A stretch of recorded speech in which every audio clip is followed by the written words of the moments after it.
This is the Honeybee SG-6 controller for the SEGA Mega Drive.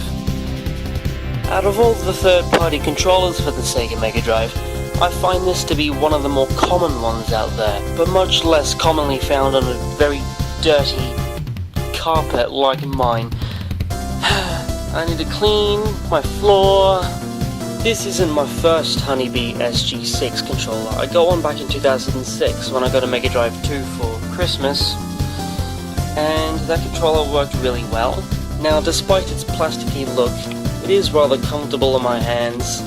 The size is really good, for my standards at least. You can see the bottom row of buttons here are concave and the top ones are convex, so you can distinguish between which row you're using. There's also a little spot here on the bottom row and two spots there, B and the Y. Not entirely sure why, probably again to distinguish which row you're on. Don't know how many people pay attention to that really, to be honest. But yeah, D-pad, wobbly but responsive, works really well. Start button and mode button. I'd have switched the positions of these two buttons because, well, I always have to start over here because my thumb wants to switch between there. I have to, I don't like to do that. It is a UK registered design made in China, and there is a screw. I usually don't use 6-button controllers, therefore the insanely awesome fighting people out there, fighting game people, I don't know what you call it, fighters. The people who play fighters, that's it. For games like Street Fighter 2, with their combos that take millions and millions of years to perform, this is a plug. It's a plug. In terms of size, it is just a little bit smaller than the Mega Drive / Genesis control pad. It is also a bit lighter, but less comfortable than the original. Now, since it works with the SEGA Mega Drive, that means it'll also work with the SEGA Master System, which means it'll also work with the Atari 2600, and in that case, the Atari 7800, and probably many more, but not the Vectrex, and that's disappointing. Very disappointing. I like the styling, the font of Honeybee, and how they use the Sega-esque font for SG-6.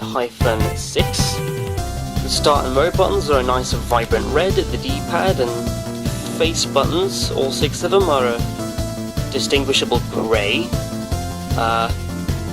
The accents around the D-pad and face buttons are a glossy black, dust collectors. The rest of it is plain black that you find absolutely everywhere. Now, I don't know if you can see that, but the cable there has had a bit of an accident, but you know, we can just hide that away forever, never to be seen again. So yeah, that was the Honeybee SG-6 controller for the SEGA Mega Drive. Overall, I think it is a nice, cheap alternative to your other controllers. It works well, feels comfortable, a little bit smaller, a little bit lighter, but it works just as well. It's great. And they give you a reasonable amount of cable as well, which is good. Really good. It rattles like hell. Have an orange thing. No. There. Have an orange thing. Watch me have fun with the orange thing. Oh. Really good. Really good. Really good.